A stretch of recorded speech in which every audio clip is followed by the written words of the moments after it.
Flow statement, अब assuming कि तुमको एडजस्टमेंट्स आते हैं, ठीक है, फिर भी एक सिंपल वाला क्वेश्चन ले रहा हूँ, ठीक है, उसमें कुछ खास एडजस्टमेंट नहीं है, वही वाला क्वेश्चन ले रहा हूँ। प्रॉब्लम नंबर 17 देखो, प्रॉब्लम नंबर 17।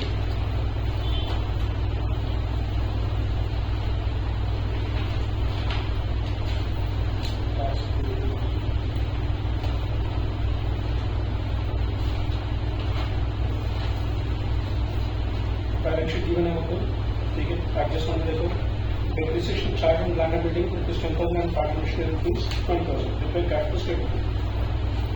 अब कैश फ्लो स्टेटमेंट एक तो सिंगल स्टेटमेंट होता है बस, लेकिन जहाँ भी हमने एडजस्टमेंट दिया रहता है उसके एडजस्टमेंट अकाउंट को बनाना पड़ेगा, ठीक है। सिर्फ डेप्रिसिएशन जरूर बोला है लैंड एंड बिल्डिंग और प्लांट मशीनरी दोनों पे, लेकिन फिर भी उसका अकाउंट बनाना पड़ेगा। हो सकता है अपने को उसमें और कुछ इन्फॉर्मेशन मिले, और कुछ इन्फॉर्मेशन को क्या रहती है, परचेज एंड सेल की इन्फॉर्मेशन तो शायद पॉसिबल है, ठीक है। इसलिए वो स्टेटमेंट पूरा एंड ये दो अकाउंट्स इतना बनाना पड़ेगा, तो रीड करो।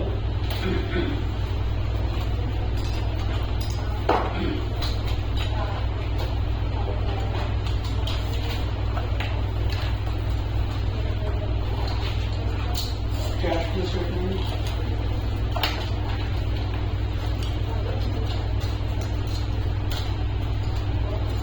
दो अकाउंट, एक है लैंड एंड बिल्डिंग, दूसरा प्लांट एंड मशीनरी।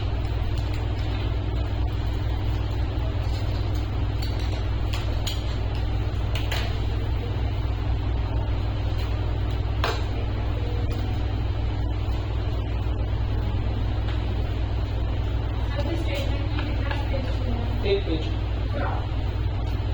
छोड़ दो, एक पेज।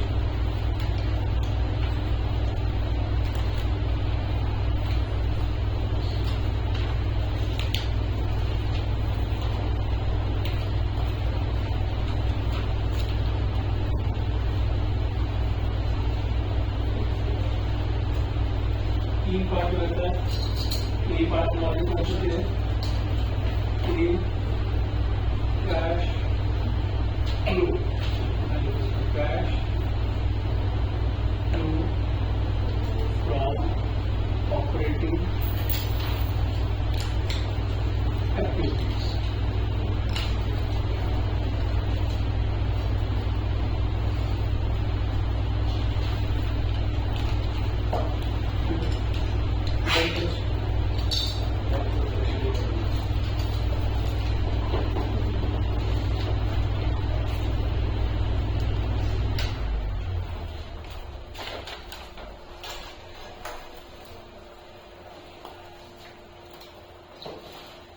एक अंदाज से जगह छोड़ के बी वाला cash flow from investing activity,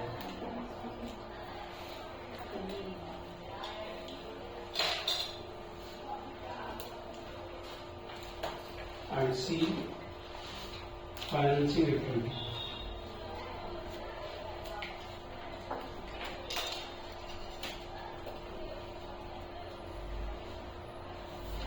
cash flow from financing activity, ठीक है। और लास्ट में होता है opening and closing balance of cash and bank balance. जो यहाँ पे क्या क्या दिया है, cash and cash and bank का कौन सा प्रॉब्लम है, 17 वाला।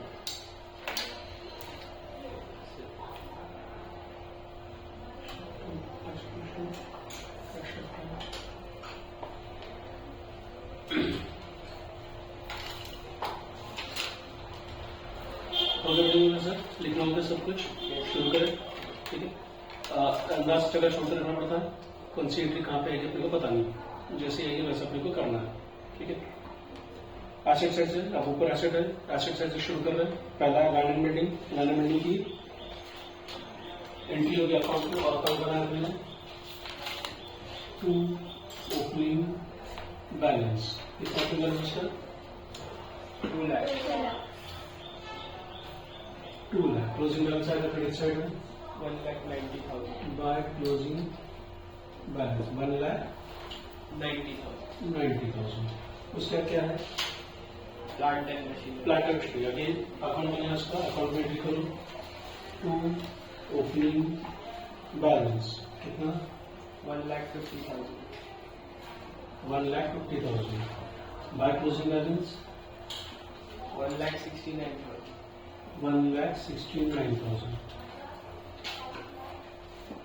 अच्छा ओपनिंग बैलेंस क्लोजिंग बैलेंस कहाँ पे आता है इसका कैलकुलेशन है क्या तुमको कुछ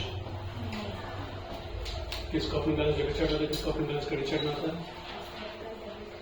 किसका एसेट्स का डेबिट में रहेगा एंड लायबिलिटीज का क्रेडिट में रहेगा ओपनिंग बैलेंस अगर ओपनिंग बैलेंस डेबिट साइड में आता है तो क्लोजिंग बैलेंस अपना क्रेडिट साइड में आता है ठीक है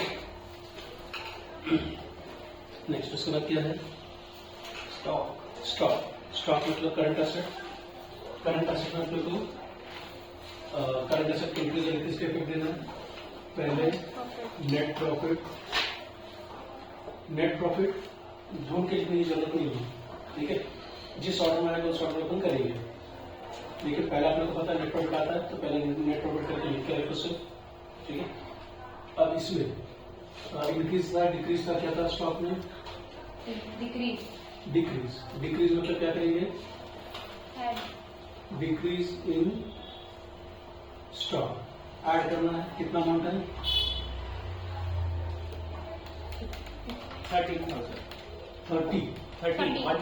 13,000 ठीक है नेक्स्ट उसके बाद फिर डेटर्स भी करंट एसेट तो करंट एसेट का इफेक्ट अगेन यही पे देना है क्या है डिक्रीज और इंक्रीज डिक्रीज इन डेटर्स कितना रुपीज से 7,900 उसके बाद कैश इन हैंड लास्ट में आएगा अपना जो भी टोटल आएगी ओपनिंग कैश बैलेंस कितना रुपीज है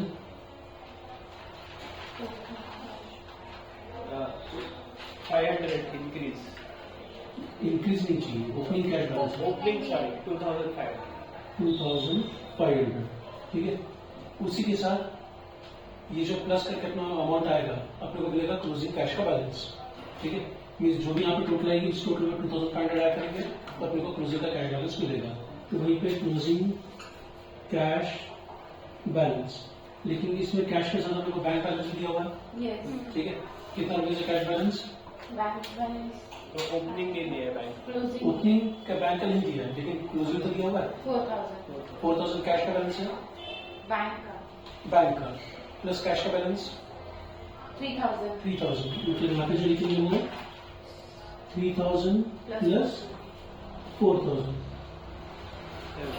7,000 रुपीज ये अपना फाइनल टोटल ये आना चाहिए प्लस माइनस करके ठीक है जो भी टोटल आएगी यहाँ पे प्लस माइनस करके तो उसमें अपन ओपनिंग बैलेंस कैश का ऐड करेंगे उससे मिलेगा हमको क्लोजिंग का cash balance cash and equivalent होता है मतलब कैश एंड बैंक का बैलेंस ठीक है नेक्स्ट आगे फिर गुडविल अच्छा गुडविल नॉर्मली कम ही होता है क्या हुआ यहाँ पे कम हुआ है ओपनिंग बैलेंस नहीं था तो ओपनिंग बैलेंस नहीं है अच्छा उल्टा ठीक कम नहीं हुआ दो के पे इफेक्ट रहता है या तो वो कम होगा या तो इस तरह से बढ़ेगा ठीक है अगर कम होता है तो हमारा पहला एसोसिएशन हमेशा ये रहेगा कि रिटर्न डाउन राइट ऑफ मतलब कम हो ठीक है उसकी एंट्री आती है पीएनएल अकाउंट के डेबिट में अगर बढ़ गया तो परचेस है ठीक है अगर कम हुआ के एंट्री में आपने प्रॉब्लम में दिया है कि वो सेल है तभी उसको सेल करके ट्रीट करेंगे नहीं तो वो हमेशा रिटर्न ऑफ करके ही उसको एंट्री करेंगे कुछ नहीं बोले तो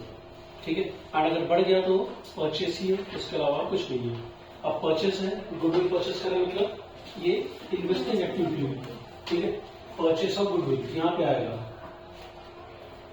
परचेस ऑफ गुडविल कितने रुपये से परचेस हुआ है 2,500 तो 2,500 यहाँ पे परचेस हुआ मतलब पैसा क्या है तो ब्रैकेट में ठीक है और एक शुरू हो गया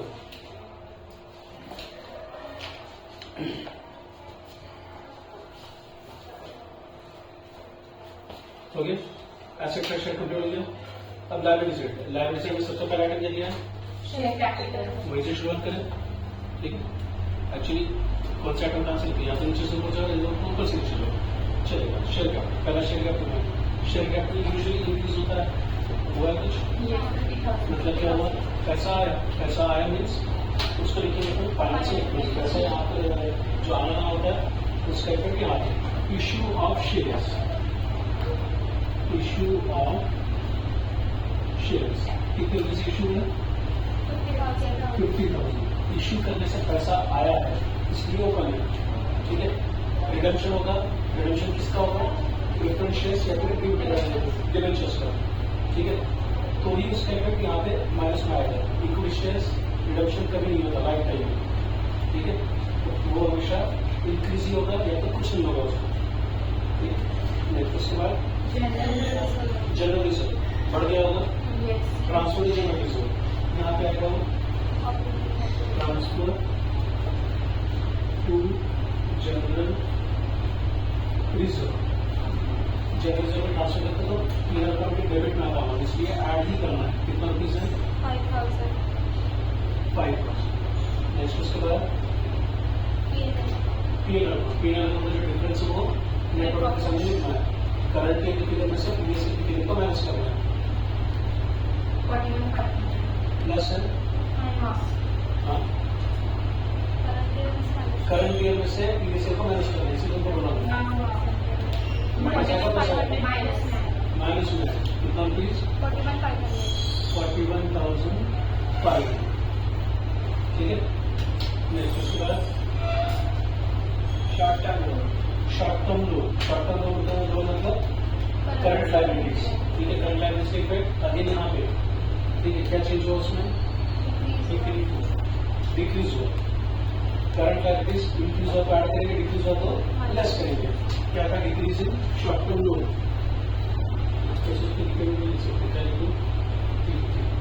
डिक्रीज इन क्या था, शॉर्ट टर्म लोन्स, कितना रुपीज, 13,400। 13,400। नेक्स्ट उसके बाद क्रेडिटर्स, क्रेडिटर्स भी करंट लायबिलिटीज इंक्रीज और ऐड करेंगे, डिक्रीज और लेस करेंगे, decrease in creditors, decrease in creditors कितना रुपीज है, 7,500। 7,500। नेक्स्ट उसके बाद tax provision. Tax provision, tax provision वैसे टाइम की होती है कि जो ओपनिंग बैलेंस होता है वो टैक्स का टैक्स पेड है ड्यूरिंग द ईयर, एंड जो क्लोजिंग बैलेंस है वो क्रिएट किया प्रोविजन। ठीक है, तो वैसे याद रहेगा या नेगेटिव इफेक्ट उसका कंट्रोल क्या कर रहे हैं,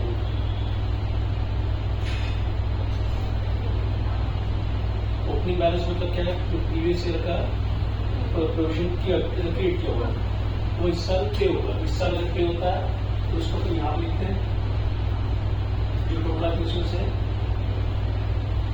लेस टैक्स पेड, कितना पैसा टैक्स पेड है, ओपनिंग बैलेंस 15,000। ओपनिंग बैलेंस कितना प्लीज, 15,000। 15,000, ये चीज माइनस होना टैक्स पेड। ठीक है, और जो क्लोजिंग बैलेंस है वो टैक्स प्रोविजन क्रिएट किया करंट ईयर में, उसकी एंट्री आती है यहाँ पे टैक्स प्रोविजन कितना रुपीज, 70,500। 70,500।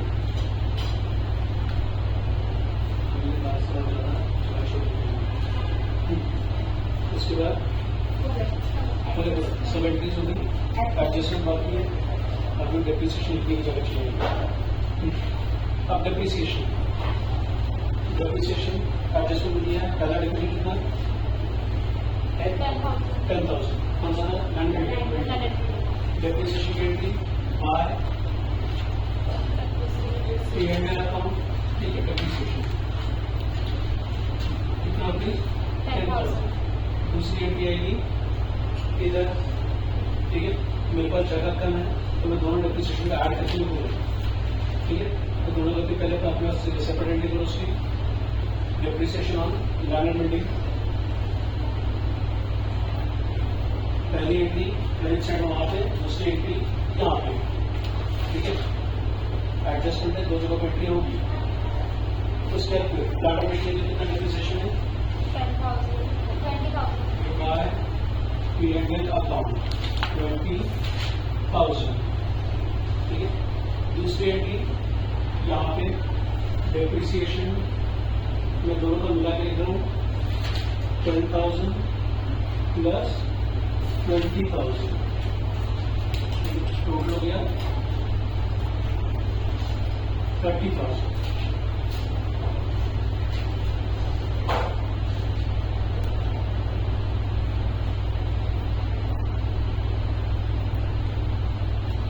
ओके, एडजस्टमेंट कंप्यूटर से पूरा, ठीक है। अब इसको क्लोज करने से पहले अकाउंट को क्लोज करोगे, ठीक है। इनको क्लोज करो,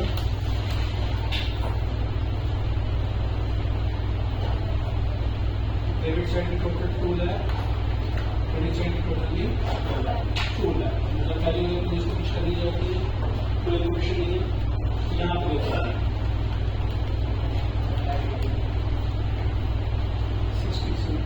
1,89,000, 1,89,000, डिफरेंस है 39,000। तो ये क्या रहेगा, क्या रहेगा ये? इसे तुम बोलोगे फंड पर अगर प्रैक्टिस करके आओ, डेबिट साइड में क्या होगा? परचेज, ठीक है।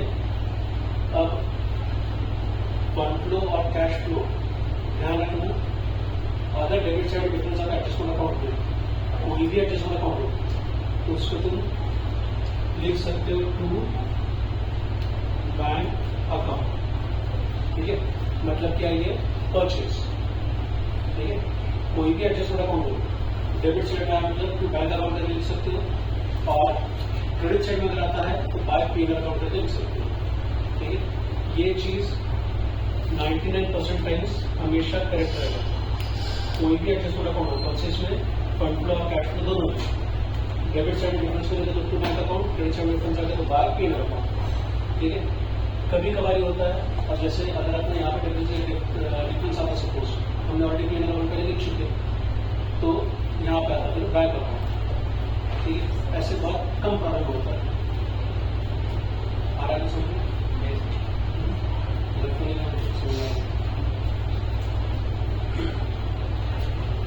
ध्यान रखना एडजस्टमेंट अकाउंट क्या ध्यान रखोगे? डेबिट साइड डिफरेंस मिला तो to bank account, credit side difference मिला तो बाय P&L अकाउंट, ठीक है। मैक्सिमम टाइम मतलब 99% वो हमेशा करेक्ट रहेगा, ठीक है। कभी कभार प्रॉब्लम कुछ और आता है, अदरवाइज ये करेक्ट ही रहेगा हमेशा, ठीक है। तो इतना ही मतलब काफी हो जाएगा, पास हो जाएगा इस तरह।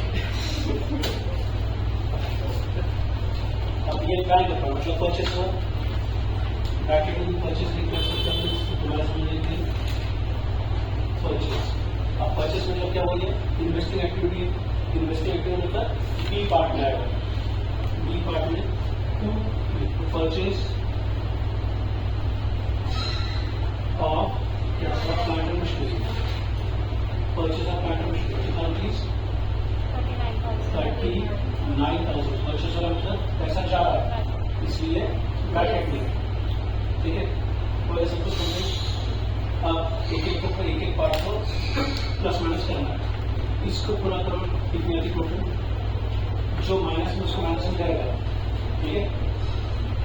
ये जो 41,500 है, कैलकुलेटर में माइनस में लिखना, कैसे लिखोगे? आता है क्या? कैसे लिखा? प्लस माइनस का बटन है, ठीक है। और जिसके कैलकुलेटर में प्लस माइनस का बटन नहीं होगा वो क्या करेगा? कुछ नहीं, तो पहले से माइनस का बटन दबाना, तो वो 40,500 करना, बराबर हो जाता माइनस को। कितना है?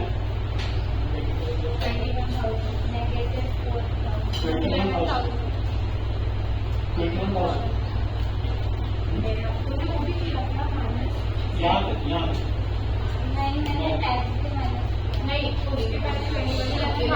उसके पहले 21,000 प्लस में 11,000 वापस कर plus 11,000.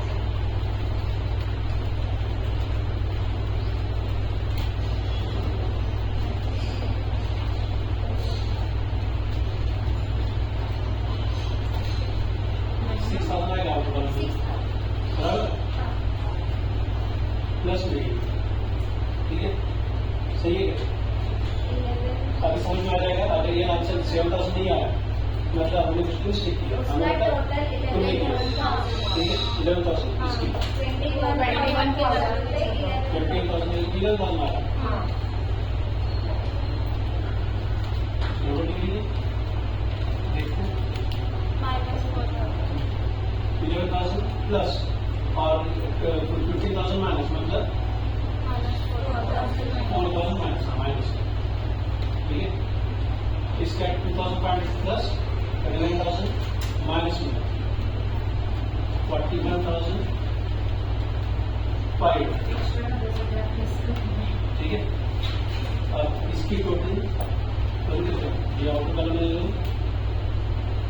50,000 ये क्या करता है आउटर कॉलम में 50,000 अब ये सब प्लस माइनस करो इसमें 2,500 ऐड करो इसकी टोटल को पहले 50,000 8,500 minus 4,000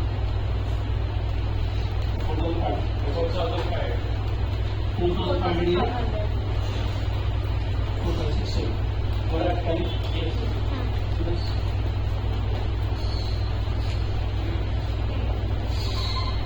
हो गया ऐसे ही करने से भी कोई प्रॉब्लम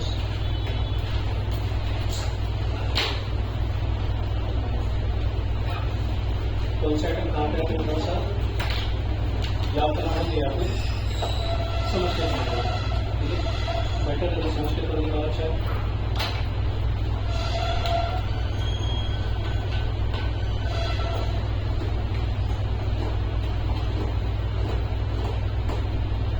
ओके तो कॉस्ट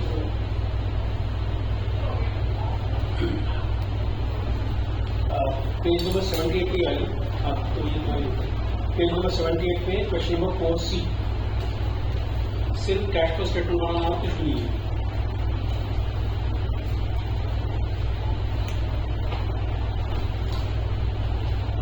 एडजस्टमेंट भी नहीं है प्रॉब्लम में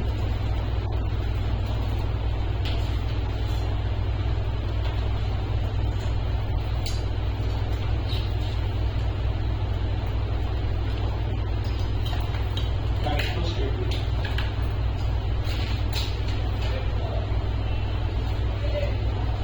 ABC वाला part operating activity cash flow from operating activity ठीक है पूरा पूरा लिखना शॉर्टकट वाला नहीं B investing activity and C financing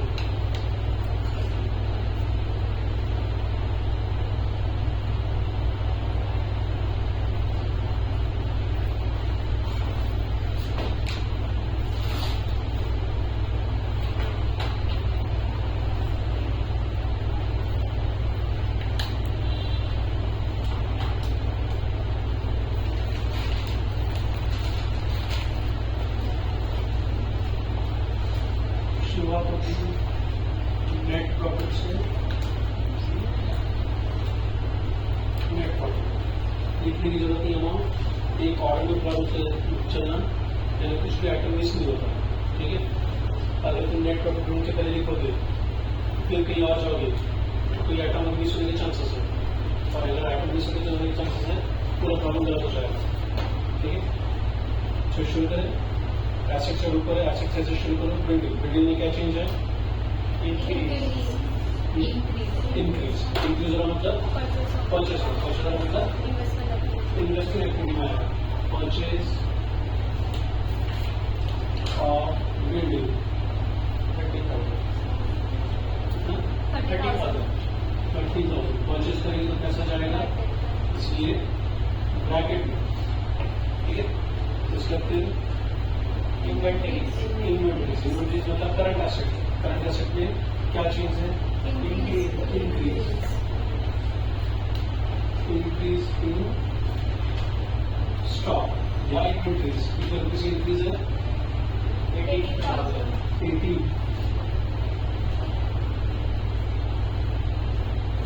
आएगा ये ब्रैकेट आएगा क्यों? इंक्रीज है, ठीक है। नेक्स्ट उसके बाद डेटर्स भी करंट एसेट क्या चीज है उसमें? इंक्रीज इन डेटर्स कितने रुपये से? 80 फिर से 80 उसके बाद गुडविल में क्या चेंज है?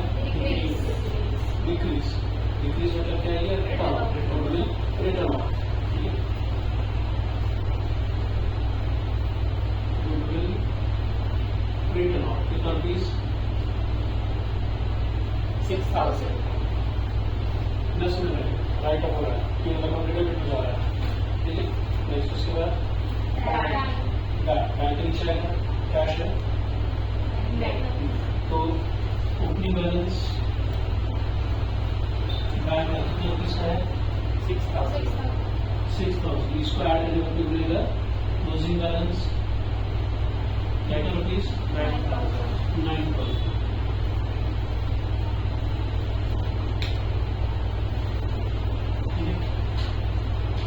उसके बाद फिर करंट एसेट क्या चीज है उसमें? Increase in bills receivable increase in बिया कितना रुपीज? 6,000 फिर Liability. एसेट कंप्लीट लाइबिलिटी में क्या है? हाँ फिर ब्रैकेट ही लगा दो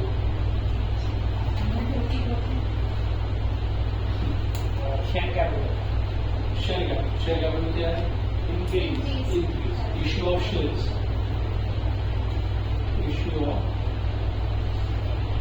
कितना रुपीज? 30,000. 30,000 फिर पीएनएल का जो डिफरेंस आएगा करंट के कितने में से यूज होने को माइनस करो कितना है? 18,000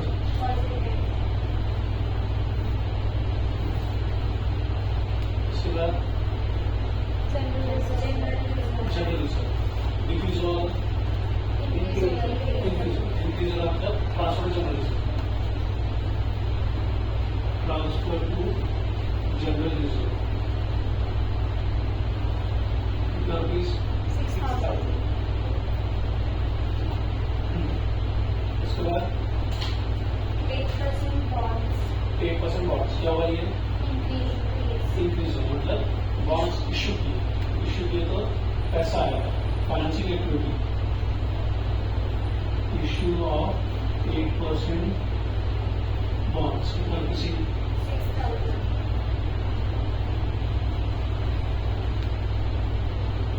उसके बाद अनपेड एक्सपेंस मतलब करंट लायबिलिटीज के ऊपर आएगा यहाँ पे क्या चेंज हुआ? इंक्रीज मतलब ऐड करेंगे इंक्रीज इन अनपेड एक्सपेंसेस कितना रुपीज है? 3,000 उसके बाद क्रेडिटर्स में क्या चेंज है? इंक्रीज इन क्रेडिटर्स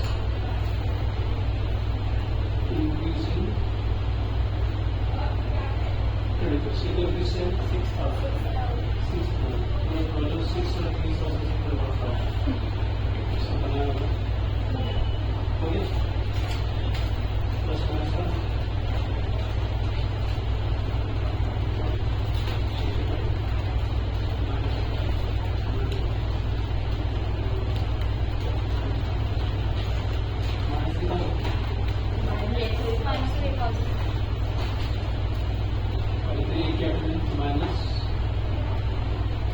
30,000 ये दो आइटम्स के टोटल 36,000 सबकी टोटल ऑर्डर 3,000 प्लस 6,000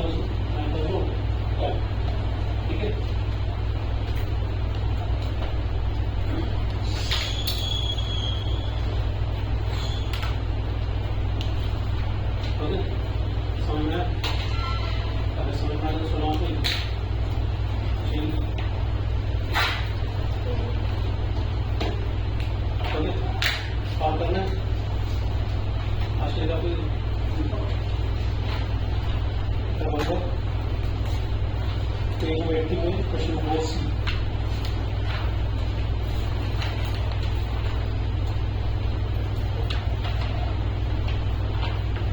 ये प्रॉब्लम है यहाँ पे लिखा हुआ कुछ डाउट आने भी नहीं चाहिए इसमें